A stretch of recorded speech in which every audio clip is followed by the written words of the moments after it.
Hi, welcome everybody to GForce. I'm Stuart Small, GForce Golf founder and inventor of the GForce Swing Trainer. Today I've got my latest training club, the GForce Swing Trainer Driver, which basically works along the same principle as the 7-iron and the wedge. It comes with the same shaft, the flexible shaft, and then we've got a 10-degree forged titanium head.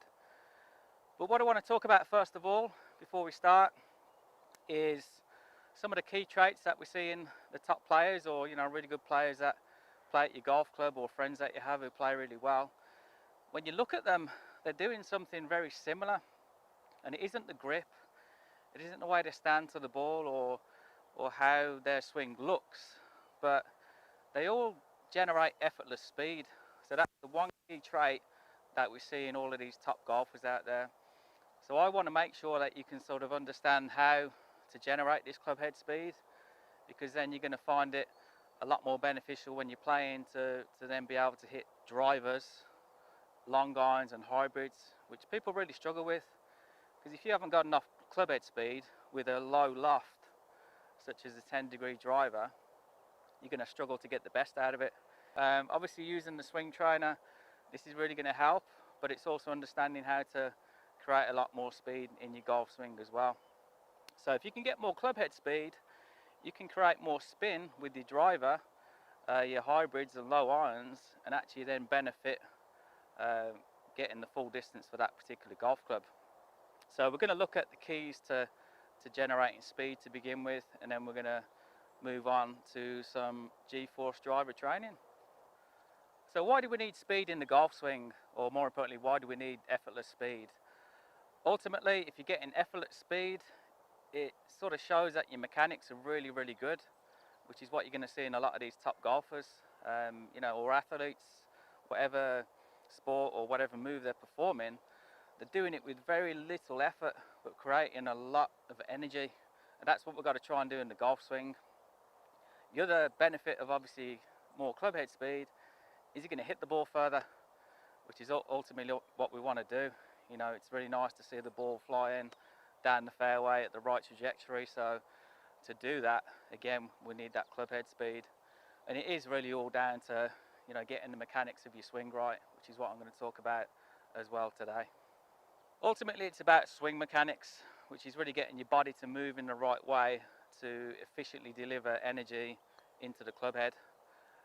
The only way you're going to move this golf club is to use your body, or use your body as the engine of the swing. We need to transmit that energy from the body into the club head. No one else is going to do that. A lot of companies claim that drivers are going to hit the ball much further for you, but at the end of the day, if I put that club on the floor there and get it to hit the ball, it's not going to do it. You're going to have to do it yourself, I'm afraid. So try not to get wrapped up in all of this marketing out there, which says you're going to hit the ball a lot straighter, a lot further, just by this little bit of modern technology they put in the golf club, because it isn't really true. My background as a coach is it's all about improving your golf swing so you can transfer the energy into the club head to hit longer shots and hit straighter shots. So it's about developing your swing, but then using the tools, the right tools that are going to help you do that. So swing mechanics, that's the important part for getting the speed and getting the energy from the body and transferring that into the club head, and that's what we've got to do. What you see with a lot of elite golfers is that they do swing effortlessly. As you can see here, doesn't seem like I'm putting much effort into the shot, because my swing mechanics are pretty good.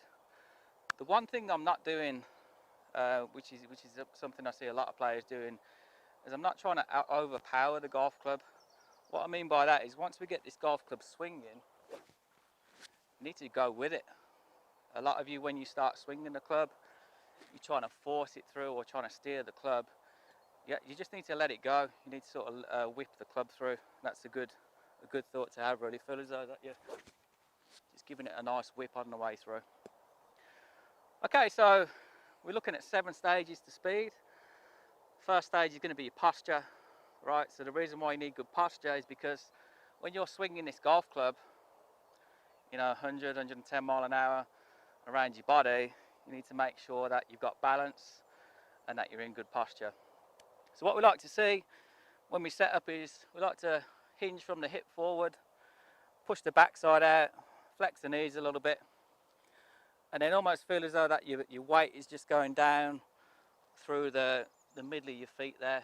Try not to get too much on the balls of your feet, because what you got to remember when you're swinging this golf club around your body in a circle, there's a big force pulling you in this direction.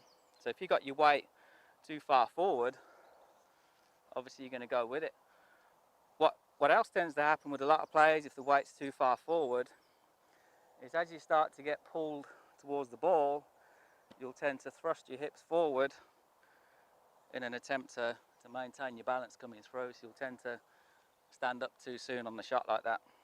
So feel as though you're squatting a little bit, backside out, almost as if you're going to sit back in a chair there, and then from there you're in a nice solid position to maintain balance and also harness those forces that you create with the golf club in the swing. So good drill to do for your posture. Stand tall, feet a little bit wider than your shoulders if you've got your driver, hold the club waist high, and then from there just hinge forward, pushing your hips back, and then when the club reaches the floor, the key is to keep your hips back and then just flex your knees a little bit. What a lot of players tend to do is they'll come down, and then when they flex the knees, the hips go forward again. So always make sure that you're pushing back here and then flex your knees. So from that position, I feel nice and balanced, feel nice and athletic, and I feel like I can produce a lot of club head speed without falling over. So that's point number one, getting your posture right. Okay, now we're going to talk about what powers the golf swing. Now, it isn't the golf club, because as you can see, it's just sitting there not doing anything. I can talk to it, tell it to swing, but it's not going to do anything. You need to pick it up and swing it. Okay, it all comes from the body. It all comes from rotation. That's the key to the golf swing. If you want to create lots of club head speed, you need to learn to rotate your body properly. I've seen so many golfers, mid to high handicapper golfers especially, when they're swinging, you know, swaying around or just trying to use the arms. You need to learn to rotate your body properly, because that's where all your club head speed comes from. Now everybody can rotate. I know a lot of you will, you know, throw a couple of excuses in and say, you know, I'm struggling, I haven't got the mobility that I used to have. But if you stood there and sort of said, right, okay, what we're going to do is look over our shoulder, like so, look directly behind you, you can see how my hips have just naturally turned to create that functional movement. So that's all we're trying to do in a golf swing. Look over the shoulder, put the arms and club out, look down at the ball, and then you're in a great position. The same could work on the follow through. Look over your left shoulder on the follow through. There's your finish. That's a real simple way of getting the rotation. Because if I kept my hips really still, like a lot of you do, or you just don't turn enough, you're going to find it very difficult to actually get your head to swivel round, or your shoulders to move out the way for your head to come round and create that full turn. So that's a great drill, simple one, everybody can do it. Okay, so this is where it comes from. It's going to show you a little example demonstrating how you get your club head speed. So we've got a ball here on a piece of string basically, and what I'm going to do is just basically twirl this around like so. So I can get that ball moving pretty quick, and all I'm doing here is just making a little bit of rotation here.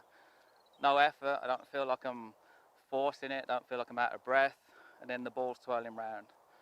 Rotate a little bit more, get that ball moving a bit quicker, and that's how you create speed.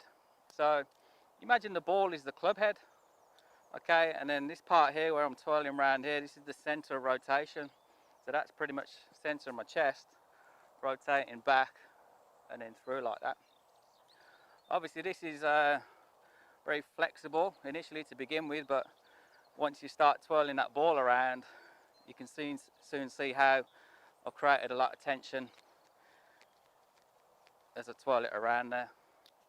Okay, so that's how you're going to get a lot of, well, that's how you get the power in the golf swing basically. Simple as that. It's physics. The interesting bit is when I'm twirling this ball around, you know, you probably have to try this yourself at home, just make a similar sort of contraption, is when I speed the ball up, as the ball goes up, I'm pulling down. Okay, so as I'm twirling, as the ball goes up, I pull down. As the ball goes down, I pull up. And it creates this force. Well, there's two forces actually. You got centrifugal force, which is the force acting on the outside here, and then centripetal force, which is the force acting towards the center of rotation, which is here. So, you know, so Isaac Newton, and for every action there's an equal and opposite reaction. Is obviously very right in saying that. So if you can understand the laws of physics and apply them to your golf swing, you're going to find the game a lot easier and a lot less stressful on your body. You know, less effort, hitting the ball further, and just enjoying the game a lot more.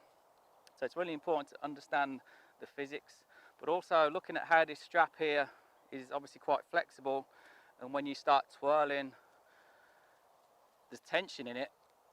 You know, you think back to how the GForce shaft works. We're trying to get it to activate in the same way.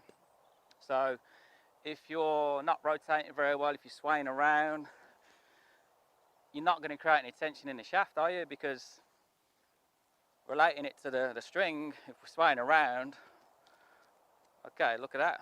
There's no tension in it, is there? Plus there's no control over the ball. I don't know where it's going at one given point. It's all over the place. So imagine that is your club head and you're trying to put it onto the golf ball, you're going to struggle. Rotating properly, you then have a swing that is more predictable. I can sort of predict where my club head is, and I can bring it around towards the ball, and then bang, much more predictable, a lot easier. But take note of that. You know, this shaft's really flexible, but when we're swinging properly, when the mechanics are good, we're rotating properly, we're not swaying, rotating through, you're going to create a hell of a lot of tension in the shaft, and it's going to be as stiff as a normal golf shaft. Okay, so now you understand how you create all that energy through your body, through the rotation, down the shaft into the club head, and create tension in the shaft. There is a couple of other things that we need to do, because, you know, there's a couple of gears to the golf swing, really. If you think of the first one as your rotation, you know, that's really getting the energy working from the ground through your legs, through your body into the club. But we need like a bit of a throwing action. So here's a good example. Let's imagine we're throwing a dart. I've got quite a big dart to begin with. But if I'm going to throw a dart as far as I possibly can, you'll see that my right elbow folds up, my wrist cocks, and then I'm going to propel that dart towards the target.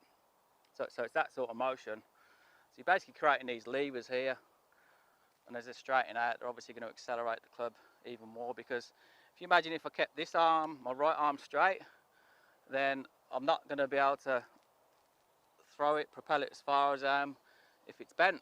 Same with the wrist. If I keep the wrist very straight here, I'm just not going to be able to get any sort of power behind it.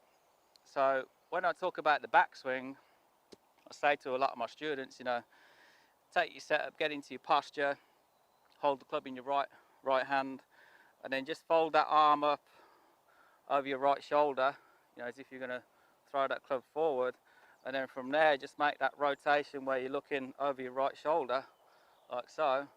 Put your hand on, and then you're in the right position. So let's just show you that again. Take your setup, good posture, fold that right arm up over the shoulder as if you're going to throw it. Okay, look over your right shoulder to get your turn, left hand on. You know, look how good that backswing is. Really nice, perfect position. So we've got the turn, got the engine, got the right arm folded, got the wrist fully hinged, and there's plenty of scope to create lots of club head speed there. Because a lot of you suffer with it, you know, some of you make a great turn, and then you're just too sort of straight with the arm here or the wrist. Well, you know, some of you will fold the right arm but no wrist, nothing like that. We need this and this. You need to get into that throwing position to create your power. So whatever you do on the backswing, just always remember, you're going to do the same as you go through. You're going to mirror that over the left shoulder, club. So if you're ever going to practice your swing in stages, which I recommend that you do, break it down into that. You know, number one, learn how to rotate, looking over the shoulder, and then two, work on right arm, wrist fold, over the shoulder, left arm, wrist fold, over the shoulder, and then you can start to build that into a swing in stages. It's the best way to learn. I recommend doing a couple of swings where you just pause at the top, over the shoulder, just check everything, and then from there through into the finish. So that right arm and the wrist hinge is really going to give you the extra 2 or 3 gears to increase that club head speed even more, and transfer all that energy you built up from your body rotation into the club head. Okay, so you've learned that it's important to get good posture, so you're in balance, you can harness all of the massive forces you're going to be creating, especially after using my training clubs. It's going to be unbelievable. So that's why your posture is important, to keep you nice and grounded, to use the ground to build up that energy. Okay, and then once you've got that posture, you've then understood how rotating is going to help you create all that energy, and that's where your club head speed is going to come from. It's not a case of just trying to, use the hands or arms. Use this rotation power source. Think of it like a discus thrower. They're not just going to stand there and throw like that with the arm, but they're going to go down. And here's another thing: as they rotate back, you see them squatting down, so they're squatting into the ground, and then from there rotating, nice turn on the way back, looking over the shoulder, and then as they start to rotate through, they actually then extend up and release the discus. Your golf swing works the same. You look pretty close at a lot of these top players, you see as they rotate back, you do see a lot of them sort of squatting down into the floor, using the ground, unwinding from the ground up, and then extending up on the way through into the finish. So it really does relate to a lot of other sports, similar movements, especially the discus throwing movement. It relates to it a hell of a lot, so take note of that. Right, so you understand how to get the energy or translate that into speed and create tension in the shaft. So, and then you understand this throwing action. We need a bit of whip at the bottom there, so right arm and right wrist fold is going to help with that as well. Practicing those, just the movements on their own, is really going to help you out. Don't expect just to become a great golfer after hitting 20 balls and watching this video. It's in the long term. You've got to work hard at this. Okay, it's really frustrating when golfers expect to become really good just like that. It's not going to happen. I put so much time into my own swing, time into helping other players develop, and it's rewarding when they do understand that everything takes time to get good at. So put in the hard work and you'll really reap the benefits from that. Okay, so really the icing on the cake after the first 3 points is your tempo. That's really one of the main reasons why I developed these clubs initially, because trying to teach a golfer how to develop the tempo was difficult without having something that they could sort of feel what I was trying to talk about basically. So tempo is how fast or slow you swing. So you look at all great players, all very different tempos. Looking at Ernie Els, you'd sort of relate him to a very slow tempo. Arnold Palmer, very quick, snappy. Everyone's different. And it really relates down to that person, their individual personality. That's the funny thing. So if you can get your tempo right and get it to almost match your natural tempo, the way you talk, the way you walk, that's the key. Okay, so many golfers out there trying to match their tempo up with their favourite player who's a completely different person, got a completely different personality to them, and it doesn't work, because I've seen it in the past myself, playing a lot of junior golf back in the early 90s, the Faldo days, Ballesteros days, and there was this kid that would turn up for tournaments and he looked exactly like Nick Faldo, pringled out, top to bottom, Mizuno cart bag, Mizuno blades, Mizuno persimmon woods, same hairstyle, same trouser switches he's setting up, the whole lot. He was Nick Faldo, but because he was trying to be this guy that he wasn't, when he actually hit the ball, he just hit it like a fairy. There was nothing there. It was such a mechanical swing. You know, obviously when Ledbetter and Faldo were working on mechanics back then, they were sort of the first people to really bring it to the public eye, I'd say, in terms of the coaching and that. And he was just too mechanical. There was no flow there, so you know when he hit it, he just didn't hit it very well. But he did. It was a spitting image. So if you can, you know, try and get away from being a particular swing model and find your own tempo. My best advice is, and a lot of research has been done on this, is your swing should be a 3-to-1 tempo. So the backswing should take 3 times longer than the downswing. So you know, you could stand there initially. I'd recommend standing there and maybe sort of count 1, 2, 3, 1. Just doing it slowly to begin with. 1, 2, 3, 1. And then build it up a little bit. If that's not your tempo, that's fine. We want to just go a little bit quicker on the next one. 1, 2, 3, 1. And then maybe a bit quicker on the next one. 1, 2, 3, 1. Find your natural tempo. And the only way you're going to do it is by doing all of those different tempos, hitting balls, but really trying to do that counting thing in your head. What worked well for me when I was playing a lot of golf was actually, I'll never forget it, was actually listening to a particular song on the radio going to a tournament, which I've actually forgot, so that's a bit of a bummer. But it had like a tempo to it, a beat, and I don't know, I just took that to the course. It was playing in my head, you know, when you have a song in your head, it was playing. Took that to the course, and I just played amazing.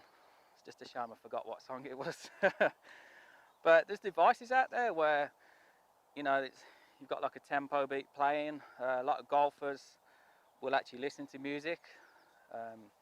Hopefully they're listening to it for their tempo. You know, some of the trash that's out there now is pretty appalling, but music helps, you know, because when you look at music and how to write it, it's tempo first. Tempo gives you rhythm, timing, and it's all related.